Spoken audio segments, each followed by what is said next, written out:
What is going on, guys? Welcome to the Reformed Reader, the channel where we review different forms of media through the lens of a Christian who is under the authority of the scriptures. My name is Josh, and today we are going to be doing a book review of The Justice of Kings by Richard Swan. Now, before we jump into the review, let's go over what is this book about.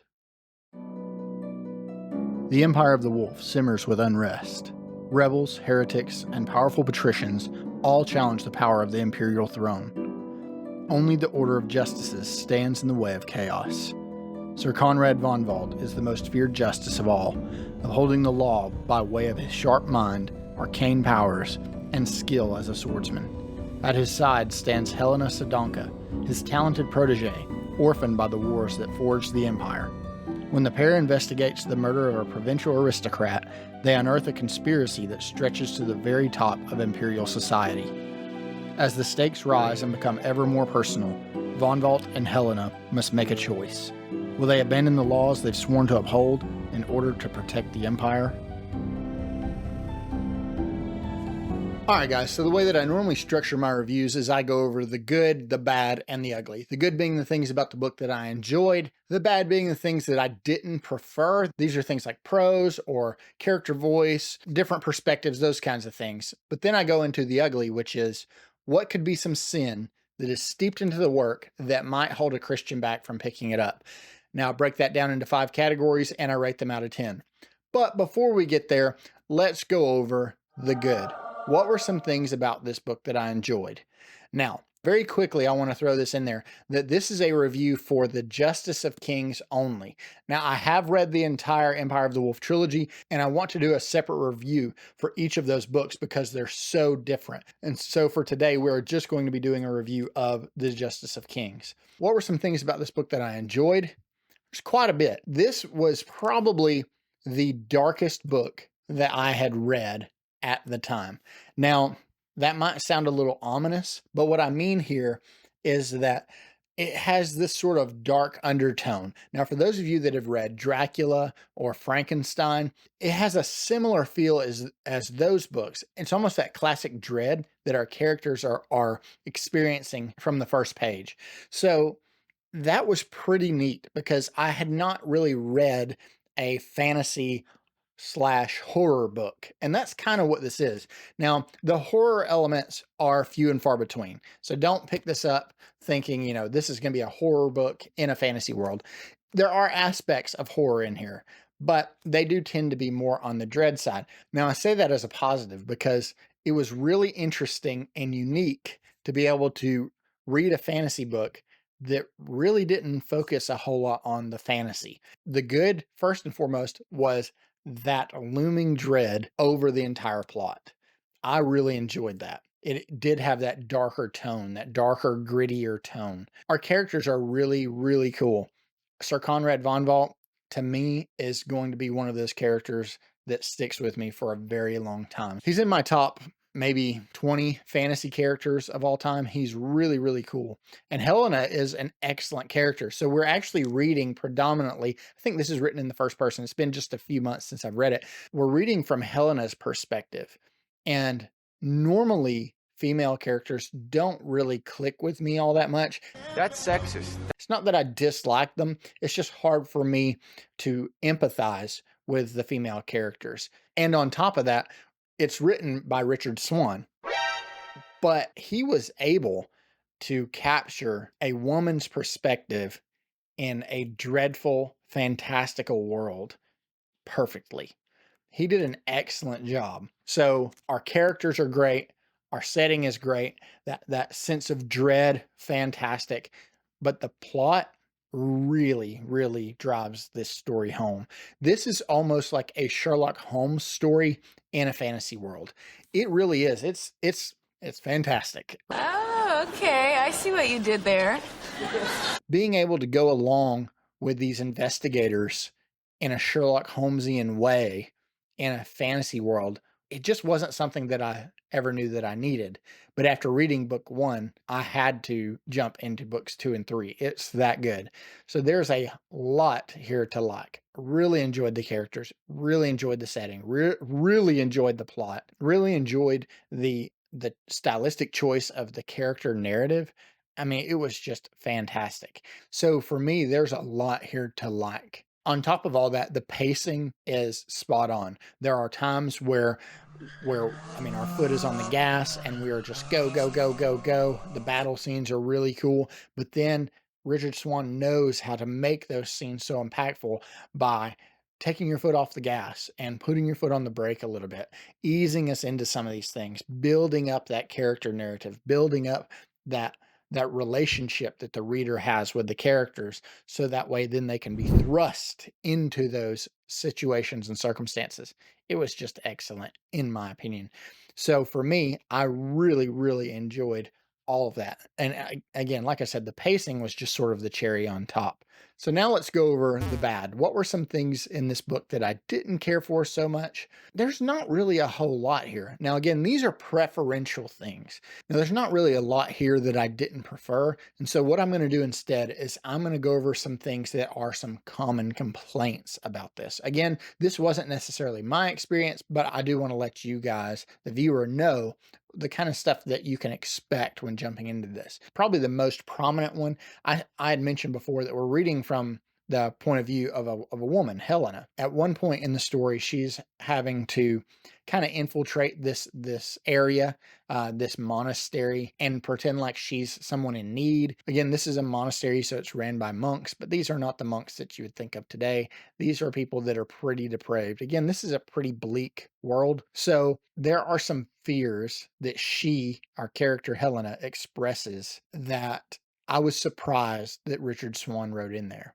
Now, for me, I thought it was excellent because it was real. It seemed real. For instance, our main protagonist, one of her primary concerns was that she would be assaulted by someone in this monastery. I don't think this is really something that most of us men, which is most of us who are watching this video, would necessarily think about being one of our primary concerns. For women, it is.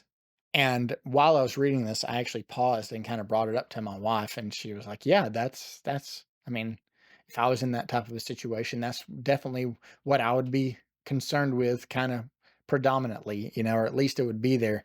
And so that was really interesting, but he wrote it in an excellent way, not in a gratuitous way, not in a heavy-handed way or an explicit way, but he did want to make sure that we, the reader, knew of what her reservations, hesitations, and concerns were going into this investigation. So there are some people out there, quite a few, that did not like that. They were like, that was unnecessary. He shouldn't have put it in there. He shouldn't be writing from the perspective of a woman. Get out of here with that. I thought it was excellent for somebody to say, well, a man isn't allowed to write from the perspective of a woman. That's like saying that a human isn't allowed to write from the perspective of a dwarf or an elf. It's ridiculous. So I thought that not only did he do it well, I thought he did it the best that I've read, maybe with one exception, and that is Robin Hobb writing from the perspective of a man. Fantastic. But I actually think Richard Swan, maybe he did it a little better. That's my opinion. But again, that's one concern. Another concern that people tend to have is how bleak the outlook is or how bleak the setting is around our characters. There are some pretty heavy topics that are mentioned and nothing really fades to black. It kind of shows you. I don't think I don't think in a gratuitous way, but there are some very bleak circumstances, and because of that the demeanor of your average citizen in this world is one of depression. So I wouldn't recommend you go into this looking for that happy-go-lucky, lighthearted read. This is a heavier read for sure. But again, preferentially, I thought it was excellent. Now, this leads me to the ugly. So what could be some sin that is steeped into this work that might hold a Christian back from picking it up? And I break this down into 5 categories. The first being violence and brutality. Now, for violence and brutality, I gave this a 7. The reason I gave it a 7 is because these are investigators. They're not just investigators, these justices, but they're judge, jury, and executioner. So they have all authority of the emperor to enact their justice as they see fit. And some justices definitely take advantage of that. Fortunately, Sir Conrad tends to be a man of righteousness. He is very much a distributor of true and genuine justice. So that definitely helps in the overall setting. But like I said, the law is carried out to the letter for the most part. So I would say, read your Levitical law and look at some of the consequences for breaking some of that law. And that's kind of what you can expect here. And the characters do expect you to uphold this law to the letter. For the most part, it isn't overly brutal, but the times when it can get violent and brutal, it gets pretty rough. I don't say that laughing like, ha ha ha, ha. I say that in a way where just expect for when it gets violent, that it gets truly violent. And for when it gets brutal, it gets truly brutal. The second category is sexually explicit content. Now, for sexually explicit content, I gave this a 3. And the reason I gave this a 3 is because it's not really in there. There's not really anything sexually explicit in nature, aside from that one thing that I already mentioned in the bad, where there is a fear of being assaulted, that there's mention of other characters that may have been assaulted. Otherwise, there's nothing explicit in nature here. It's really just about the story, and it's not about the shock factor. The third category is language. Now, language, I gave a 5. The reason I gave it a 5 is because there is some adult language in here, but it's kind of few and far between. Like I said before, you're in this sort of dour or drab setting. So you can definitely see how people's depression and depravity tends to give them credence to let certain colorful language fly off the handle at times, but it rarely happens. It's normally only when someone is about to be executed or, for breaking the law or whatever. It's only normally at those really heightened times that language comes out. But one of the things that I enjoy about this book, and one of the things that I enjoy about reading adult fantasy, is that the author can get creative by implying that there is profanity without actually using real profanity. I've used this example before, but it's like when Brandon Sanderson in the Stormlight Archive uses the word storms as a curse. I think that is an excellent way of getting that across to us, the reader, without actually being profane. There is some of that in here, but there's also some standard English profanity in here. There's also a few uses of the Lord's name in vain, so make sure you know that. But this is a world that deals in other gods and those kinds of things. Again, this is pretty standard with fantasy, so if you don't want that, I mean, a lot of fantasy leans into the kind of Thor demigod kind of category, and that's in here. But as far as the language goes, I'd say it's a flat 5. There's times where it's heightened, but for the most part, it's not really there. So category 4 is gratuitous inclusions. Now for gratuitous inclusions, I gave this a 0. I didn't see anything gratuitous in nature in this book. I didn't see anything that Richard Swan wrote into the story just for the sake of being inclusive or diverse or for trying to, check a box or whatever. It's very much, here's the story that I want to tell. I'm going to tell the story, and then you, the reader, can decide what you want to do with it. And I really appreciate that. Again, this is not a Christian fantasy book. This isn't even a fantasy book written by a Christian. This is just a good fantasy book. And I think that's what he set out to write. And I think he accomplished that. And it shows that you can do that. It shows that you can write and sell a fantasy book without these gratuitous inclusions and be successful at them. Now, I say that because I want to put a pin there and say his first installment of his newest series, which is Grave Empire, I had to DNF because of some gratuitous inclusions. So I don't know what happened there between writing this book and that book. I don't know things, if those types of inclusions became more popular, or maybe it was pressed upon him by the publisher, or maybe he just felt like doing it. I don't know, but it's not present here. But do know that it is in Grave Empire. So it's not in any of these 3 books of this first trilogy. So that's great. But I don't want you jumping into this and going, Well, Josh said there's no gratuitous inclusions in any of Richard Swan's books. no, unfortunately, that's not the case. It is in there. It's just in his most recent book, which is fine because I don't have to read that. And the last category is going to be dark themes. And for dark themes, I gave this an 8. Yeah, it's pretty heavy with the dark themes here. kind of all around. For those of you that have watched my videos before, you know that when I talk about dark themes, a lot of times I also refer to heavy theme. I also refer to heavy themes, and that's because a lot of times with dark themes, we tend to think of things that are spiritual in nature, but I also want to include some of those more heavy topics that, some people just don't want to read. Some people don't want to be entertained by some of these real heavy things.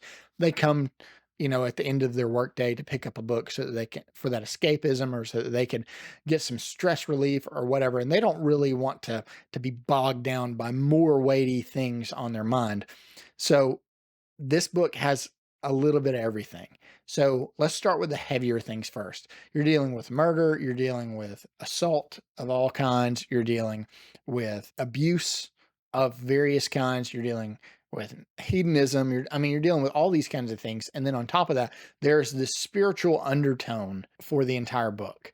Now, I don't want to spoil anything. And if you've read this book and you're watching my review, you will have noticed a complete omission of a certain aspect of the book. And it's because I really don't want to spoil this for anybody that is on the fence about picking it up and they want to.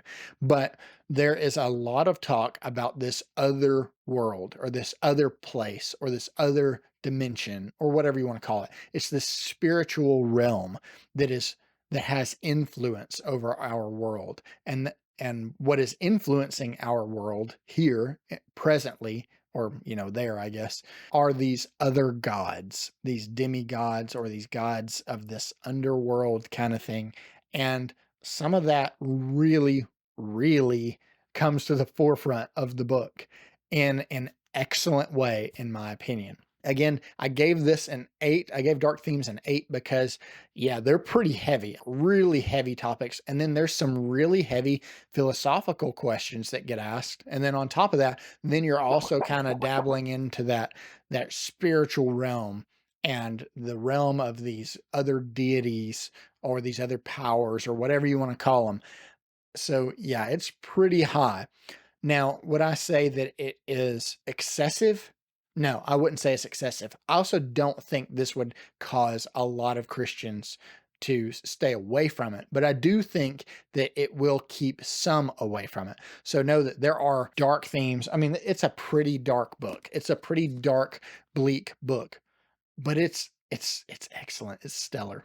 And so the final question is, would I recommend this to a Christian? And the answer is, yeah, I really would. It depends obviously on who it is. It depends on you, the reader. I think men are going to like this a lot more than women. That's sexist. For various reasons. It's the setting and the sort of dark nature of the book. I definitely think that this is going to be more intriguing for men to read. And I'm thinking of like the guys that like some of the horror movies. It's got sort of like a Sleepy Hollow kind of feel to it. So, those kinds of media tend to lean towards a more male audience. I'm not saying that women won't enjoy it. I definitely think there will be some out there that will and that probably absolutely love this series. I will say that I definitely think that this is geared towards a more niche audience within the fantasy group. And so this is people that not only like fantasy, but like horror and like horror in their fantasy. Also, the fantasy aspects are kind of diminished. I mean, this is a very soft magic system. They don't really go into, the inner workings or the science of the magic. They just kind of tell you this guy's able to do this because he has powers. And they're like, well, how does he have powers? And the answer is magic. It's going to be a pretty like a more narrow scope as far as the audience goes. So I think this is really, really, really going to sit well with somebody that loves horror, that loves fantasy, that loves sort of the darker undertone of stories, that loves the investigation aspect, all these kinds of things. I think if that sounds good to you, if you like those kinds of movies, if you liked, I know this might be a weird tangent, but if you like the Alien movies, I think you're going to like this. Cause that's me. I love the Alien movies and I really enjoyed this book, but those kind of like that kind of sense of dread on top of being thrown or thrust into this fantasy world and then being sort of a tag along to an investigation, man, it sort of checked all the boxes for me. So I really love this. And I definitely think that a lot of people really, really enjoy this. if those kinds of things sound good. Would I recommend this to absolutely everybody? No, I wouldn't, but I don't know of really any book other than one that I would recommend to everybody. But for those of you, again, one last time, that love fantasy, love horror, love the sort of the Sherlock Holmesian investigations, all kind of with that darker undertone that kind of dabbles in this spiritual realm with this soft magic system, you're really going to love this. So overall, guys, I really loved this book. I absolutely loved it. When I read it, I mean, I flew through this too, and I'm a slow reader, but I picked this book up and I absolutely loved it. And I loved it so much that I picked up the other two, which I will be doing a review of very soon. I finished this trilogy. It's one of my favorite fantasy series of all time. It's really, really good.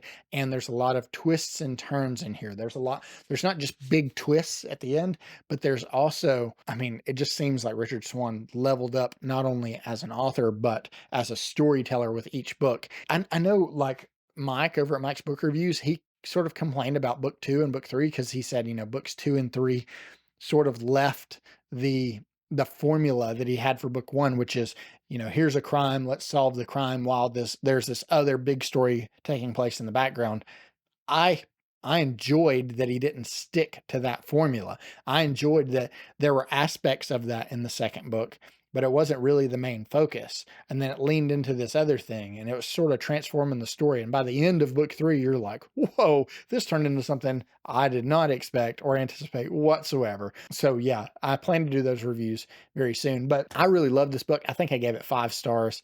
I think some of you guys will too. If you guys have read it and enjoyed it, let me know down in the comment section below. Guys, if you have any questions about this book that I can answer for you, feel free to leave a comment. I absolutely will get back to you as soon as possible. Thank you guys so much for coming and hanging out with me, supporting the channel. I appreciate each and every one of you, and I will see you on the next one.